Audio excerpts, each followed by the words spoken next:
जैसे सरवत भाई से कह रहा था कि जब अमजद भाई की शहादत हुई जी। और बड़े हौसले में खड़े थे, और आपको भी मैंने इसी तरह से देखा, और जब आपसे लोग मिलने आए, बात करने आए, तो आपने भी यही कहा, जो मैंने मुझे अच्छी तरह से अल्फाज याद हैं कि कुछ ऐसा कीजिए, मेरा बेटा तो चला गया, कुछ ऐसा करें कि दूसरे लोग जो नाहक मारे जा रहे हैं उनके लिए कुछ करें। आपको भी बहुत ज़्यादा, आप भी इतनी हिम्मत से आपने बर्दाश्त किया। अल्लाह ने हिम्मत दे दी भाई, वरना गम तो ऐसा है कि हमें साथ ही मरना चाहिए था। हमारा दम भी निकल जाता तो कोई बड़ी बात नहीं थी, लेकिन हौसला दे रखा है, हिम्मत दे रखा, ये सब अल्लाह ही की करम नवाज़ी, वरना हमारे पास तो कुछ भी नहीं। हम मरे तो है नहीं, मगर हम मरे से परे हो चुके। इतना अच्छा बेटा कि वाकई में उसके साथ ही मर जाऊँ तो कोई बात नहीं, लेकिन वो तो मौत तो अल्लाह के घर की आती है ना, इंसान के पास से नहीं। एक तो वैसे ही अमजद जो है, सब लोग उनसे प्यार करते थे बहुत ज़्यादा, और उनसे मुतल्लिक बात भी बहुत हुई। हमने इस मोहल्ले में भी उनके हमसाए, उनके दोस्त, तमाम लोगों से उनकी सलाम दुआ थी। हाँ, सबसे भाई इतनी कि बहुत ज़्यादा। मैंने कहा क्या हो गया भाई, 2 मिनट हमारे में आधा ही टाइम दिया करो। अम्मी कोई आया इतनी दूर से चल के, तो उससे बात करनी थी। इस किस्म का था कि वो अल्फाज नहीं है भाई, और हमने तो पाया ही नहीं कि इतना बड़ा आदमी हो गया। हमारा तो बच्चा था बच्चों की तरह। और किसी बहन भाई ने कहा अम्मी ने हमें यूँ कह दिया, अम्मी ने, तो कहने क्या हो गया अगर अम्मी ने कह दिया तो? अम्मी तो मुझे भी डांटती है अभी तक। रात को देर से आते थे तो मैं गाड़ी देखती थी, ये बच्चा मेरा स्कूटर पे आता था, तो मैंने कहा अभी आए नहीं, 3 बज गए, 2 बज गए, तो मैं इन लोगों के इनके घर ऊपर है, कमरे इनके आराम का ऊपर, तो ये लोग चढ़ जाते हैं कि अम्मी सो गई होगी, 2-3 बज गए, तो मैं इनकी उठ के स्कूटर देखती, ये स्कूटर पे आते थे, वो अपनी गाड़ी में आते थे। हाँ, अमजद की गाड़ी अभी आई नहीं है, तो मेरे ख्याल से अभी आया नहीं, और ज़रा सी हाट हो जाती थी, मुझे मालूम था कि आ गया। हाँ, तो रात को 2-3 बजे तो यूँ नहीं बोलता था कि भाई अम्मी सो रही हूँ, लेकिन जाते वक्त लाजमी बोलना, 2 मिनट बैठना, दुआ सलाम दुआएं लेकर जाता, हर तरह से अच्छा। जिस तरह से बात हो रही है कि बचपन में शरारती भी थे, और अच्छा मुस्कुराहट तो रहती थी, बाहर तो हम देखते थे तो मुस्कुराहट रहती थी, घर में भी ऐसे ही थे? ऐसे ही थे, ऐसे ही। क्योंकि हम ये देखते हैं कि खासतौर पे जो मीडिया के लोग भी होते हैं या टेलीविजन पर आ रहे होते हैं, बाहर तो मिजाज बहुत अच्छा होता है, जब घर आते हैं तो मिजाज बदल जाता है, और भी झुकाव पैदा होता है, उनका मजीद अच्छा हो जाता है। मोहब्बत, बच्चों से खेलना, और उनको अपने कुछ भी कर रहे हैं, शरारत कर रहे हैं, शोर मचा रहे हैं, उसको नहीं डांटना। कभी मुझे कहता था अम्मी ऊपर आ जाओ, बच्चे आते दादी डैडी आपको ऊपर बुला रहे, और बच्चे सारे वैसे ही। मैंने कहा भाई मैं जा रही हूँ, आप बात तो सुनते नहीं हो, आप तो बच्चों से ही लगे रहते हो। अच्छा भाई बच्चों, अब ऐसा करना कि जब मेरी अम्मी ऊपर आए तो आप लोग दूसरे कमरे में चले, कि मैं इतना बड़ा आर्टिस्ट हूँ, अब मैं सो रहा हूँ या अब मैं आराम कर रहा हूँ, कभी ये बात नहीं कर। और मेरा ही खून जलता था, मैंने कहा इसको तो आराम भी नहीं करने देते और ढंग से खाना भी नहीं खाने देते, सारे बच्चे उसी के साथ लग जाते। तो इस तरह का था वो मेरा बेटा, बहुत ही नेक, बहुत ही सीधा सच, कैसा भी दे दो, भूख लग रही है जो भी घर में रखा दे दो गर्म कर, खा लेगा। तो वो तो इतना खुश मिजाज बेटा, और कभी कभार किसी बात पे गुस्सा आ भी गया तो 10 मिनट का करता हुआ चला गया, आया तो सही, आया तो उनके साथ माशाल्लाह चेहरा मुस्कुराता हुआ, बहुत अच्छा नाम। तलहा, आप छोटे भाई हैं? जी, सबसे छोटे हैं? जी बिल्कुल। और आपकी रिजेम्बलेंस भी बहुत ज़्यादा है, वैसे तो भाई ज़ाहिर है सबकी शक्लें मिलती जुलती हैं, और फरीद साबरी साहब से भी आपकी शक्ल काफ़ी बहुत ज़्यादा मिलती है, बहुत ज़्यादा मिलती है, तो आप भी ज़ाहिर कवाली तो आप कहते हैं? जी बिल्कुल। तो अब मुस्तकबिल में भी मज़ीद कहने का है, और भाई की जुदाई के बाद किस तरह से आप क्या सोच रहे हैं?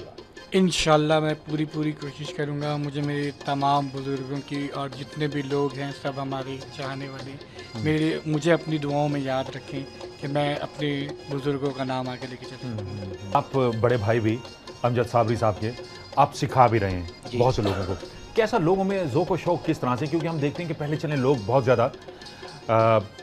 ज़्यादा सुनते भी थे और बीच में गैप आया, अब अमजद साबरी साहब के आने के बाद दोबारा से यंगस्टर भी, पहले तो था कि वो 60 साल के बाद के लोग सुन रहे हैं या 50 साल के बाद के सुन रहे हैं। अब तो यंगस्टर जो हैं इंडियन सॉन्ग्स को छोड़कर, जी कव्वाली इंडियन गानों को छोड़कर कवालियों, बल्कि हमद, अगर नातों को अगर सुन रहे मैं हैं। कहूँ कि भाई की बात को आगे बढ़ाऊंगा कि अब यूरोप अमेरिका में कोई फेस्टिवल ऐसा नहीं होता कि जिसमें कव्वाली ना हो।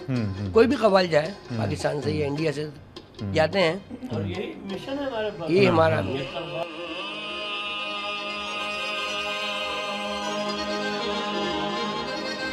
मैं तो नादान था, दानिश्त भी क्या क्या न किया। मैं तो नादान था, दानिश्त भी क्या क्या न किया। नाज रख ली मेरी सरकार ने रुसवा ना किया।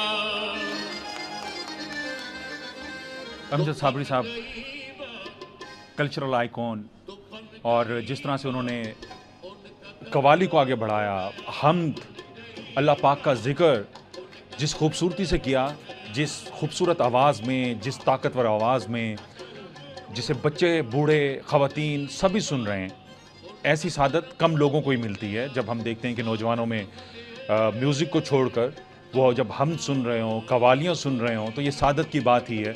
और पाकिस्तान की सूरत हाल इस तरह की है इस वक्त कि यहाँ जब अमजद साबरी साहब की शहादत हुई तो हमने देखा कि ऐसा लगा कि जैसे सचमुच में अब कवाली में एक खला पैदा हो गया है। और हिंदुस्तान भी हमेशा पाकिस्तान की जानिब ही देख रहा होता था, वहाँ भी बड़ी कोशिश की गई। आपको जिस तरह से पहले भी बात हुई, उनकी पसंदीदा कोई कवाली आप बताएंगे जो आपको बहुत ज़्यादा पसंद है? हाँ, मुझे आजकल वो बहुत ज़बरदस्त उनकी लगती है। वैसे तो सभी मैं और मेरे भाई तला साहब और ये सब मिलके पढ़ेंगे।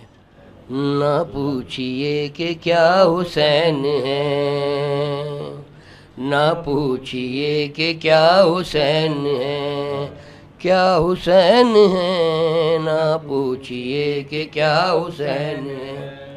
हसन का पहला हम सफ़र, हसन का पहला हम सफ़र, अली का दूसरा पेसर, इमाम तीसरा हुसैन है, क्या हुसैन है, इमाम तीसरा हुसैन है, न पूछिए कि क्या हुसैन है। मुझे बहुत अच्छी लगती है चीज़, मैं दिल से पढ़ता हूँ इसको। और अमजद साबरी साहब, उनकी रिहर्सल घर पे किस तरह से होता था, कैसे टाइम देते थे? आजकल तो कभी मुल्क से बाहर हैं, कभी टीवी शो कर रहे हैं, उसकी भी मैं उनके पास तो वक्त ही अब बहुत थोड़ा सा बचता था। हकीकत में उसका वाकई उसका बहुत कम वक्त था, और कभी कभी आता था तो अमूमन जो पार्टी के मेंबर थे या कोई नया कलाम देखना होता था तो वो मुझे बोल जाते थे कि भाई ज़रा ये देख लीजिए, तो बाकी पार्टी को जो है मैं ही हैंडल करता था।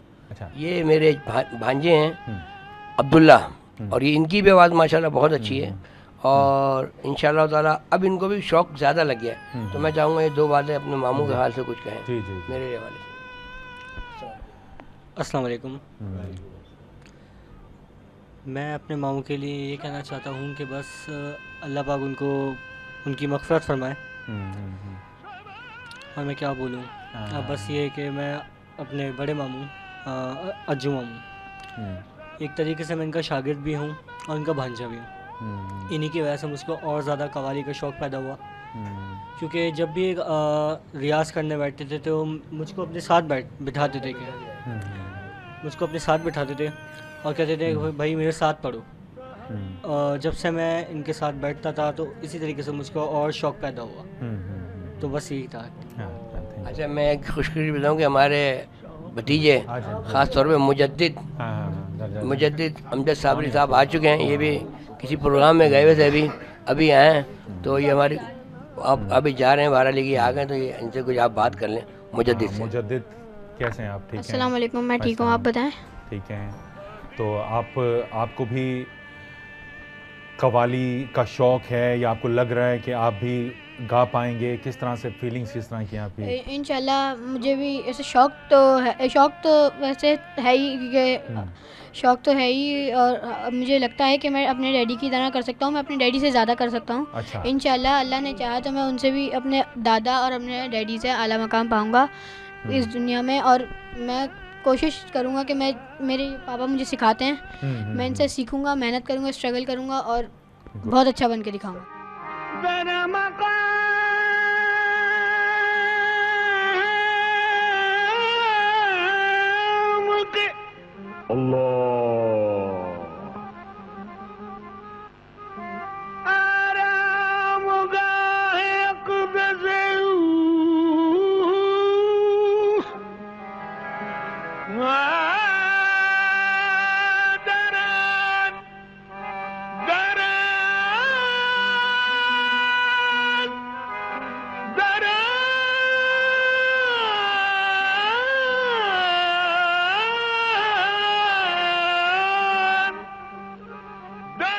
मकबूल साबरी साहब और फरीद साबरी साहब के भाई, सबसे छोटे भाई महमूद साबरी साहब, अस्सलाम वालेकुम। वालेकुम अस्सलाम।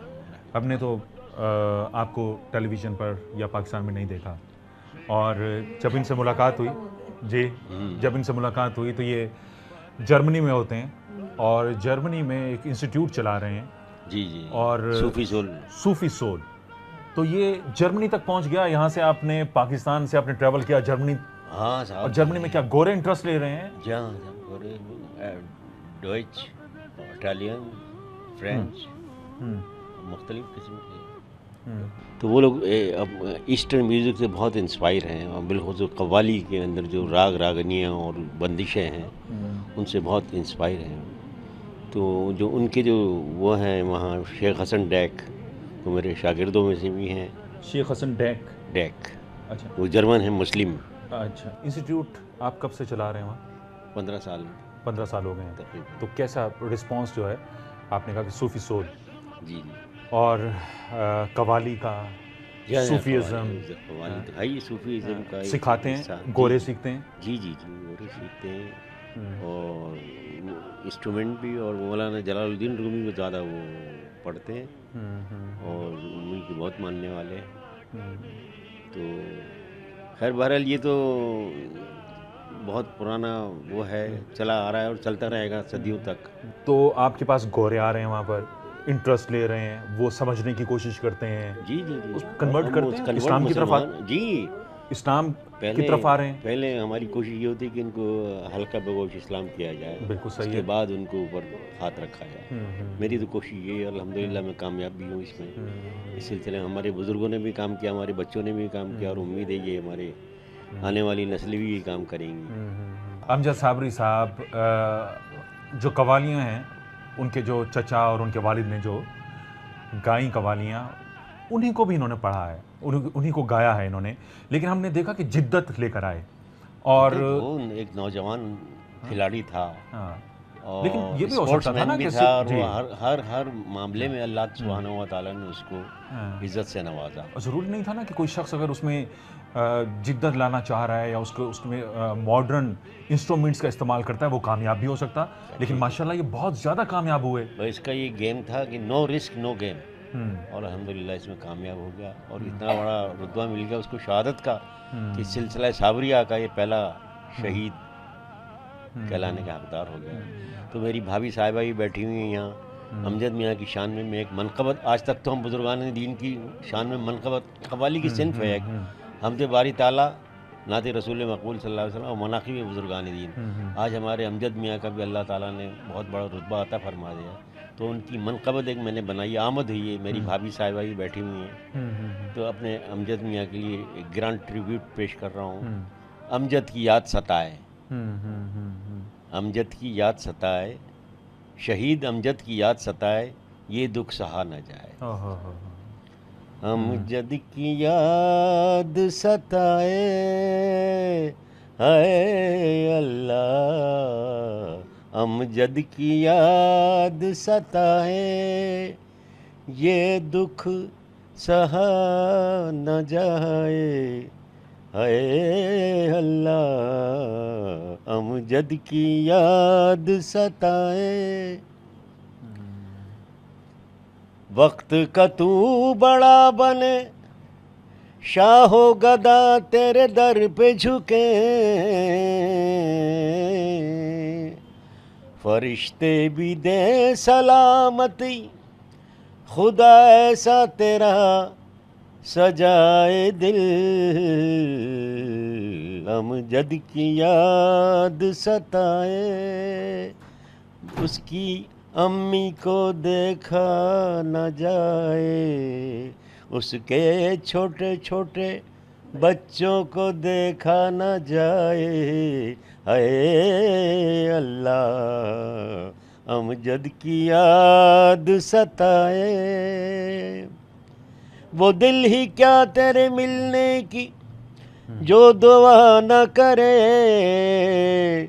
मैं तुझको भूल के जिंदा रहूं, खुदा न करे अमजद की याद सताए, उसके बच्चों को देखा न जाए, हाँ उसके बच्चों को देखा न जाए, देखा न जाए, हाय अल्लाह अमजद को याद सताए, ये दुख सहा न जाए, हाय अल्लाह अमजद की याद सताए, अमजद की याद सताए, अमजद की याद सताए। बहुत शुक्रिया आप सबका बहुत शुक्रिया, बहुत बहुत शुक्रिया।